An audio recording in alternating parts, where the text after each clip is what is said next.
The Notorious Mobster Dutch Schultz. Part 1. The Notorious Dutch Schultz. He was born Arthur Simon Flagenheimer, which you can see why he changed his name, was an American mobster based in New York City in the 1920s and 1930s. He made his fortune in organized crime-related activities, including bootlegging and a number of rackets. He was weakened by 2 tax evasion trials led by prosecutor Thomas Dewey. Schultz's rackets were also threatened by fellow mobster Lucky Luciano. In an attempt to avert his conviction, Schultz asked the commission for permission to kill Dewey, which they refused. When Schultz disobeyed them and made an attempt to kill Dewey, the commission ordered his murder in 1935. Schultz was shot on October 23, 1935, while he was at the Palace Chop House restaurant at 12 East Park Street in Newark, New Jersey, with Otto Berman, his accountant, Abe Landau, his new chief lieutenant, and his personal bodyguard, Bernard Lulu Rosencrantz.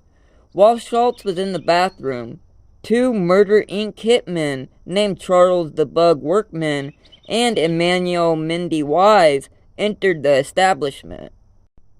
Workman and Wise entered the back room of the restaurant, where they fired numerous times at the Schultz gang members.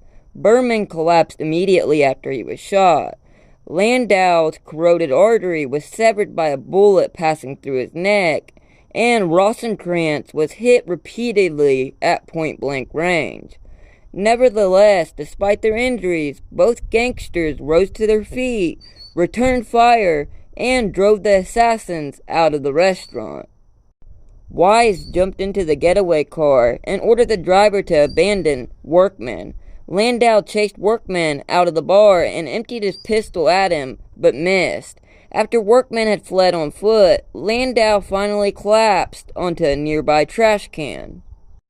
Witnesses say Schultz staggered out of the bathroom, clutching his side, and sat at his table. He called for anyone who could hear him to get an ambulance. Rosencrantz rose to his feet and demanded that the barman, who had hidden during the shootout, give him some change. Rosencrantz called for an ambulance before he lost consciousness. When the first ambulance arrived, medics determined Landau and Rosencrantz were the most seriously wounded and needed to be taken immediately to Newark City Hospital. A second ambulance was called to take Schultz and Berman.